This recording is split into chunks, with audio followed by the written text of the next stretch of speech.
ఇంకోటి అంటే డబ్బుల విషయానికి వస్తే బేసిక్గా ఇంత అమౌంట్ అయింది, బేసిక్గా ఇంతమంది ఉన్నారు, వాళ్ళు ఎవరెవరు ఎట్లా సపోర్ట్ చేశారనే మనం చెప్తాను.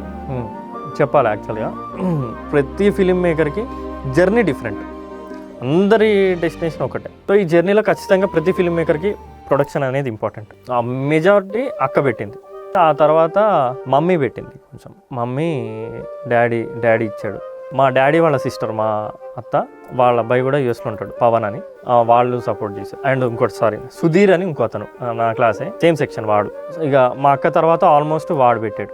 ఫస్ట్లో నేను స్టార్ట్ చేద్దామనగానే వాడు కూడా ఓకే అన్నాడు. అది నిజంగా వాడు ఎట్లా నమ్మాడో ఏం నమ్మాడు ఇప్పుడు అడగాలి, ఇప్పుడు దాకా అడగల, మూడేళ్ళు అవుతుంది ఇప్పుడు. సరే మా అక్క అడగలేదు, మా వాళ్ళు ఫ్యామిలీ వాళ్ళు అడగలేదు అంటే ఓకే. వాడు కూడా అడగలేదు ఎప్పుడు రిలీజ్ అవుతుంది ఏంటిది అని అడగడు. ఎప్పుడో ఒక అదిన్నాడు.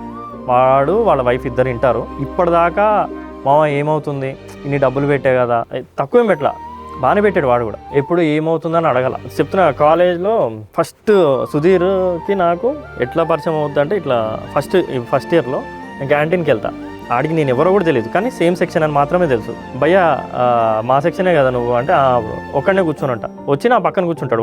వాడే ఎవరితో ఉండడు, అంటే అప్పుడు ఎవరితో ఉండడు, వచ్చి కోకిస్తాడు. అది నాకు ఇంకా గుర్తు. ఆ టైంలో 2013లో మనకు ఒకటి థమ్స్అప్ ఇచ్చాడంటే చాలా ఎక్కువ. అంటే అప్పుడు ఎంత తీసుకుని వెళ్తాం, పాకెట్ మనీ 50 రూపాయలు 40, అది చూసి ఖర్చు పెట్టుకుంటాం. ఇప్పుడు ఇంకోటి కోసం ఖర్చు పెట్టాడంటే అయితే వాడు రిచ్ అయి ఉండాలి, లేదంటే వాడికి మనతో ఏదైనా అవసరం ఉండాలి, లేదంటే అతి ఫ్రెండ్షిప్ అయి ఉండాలి.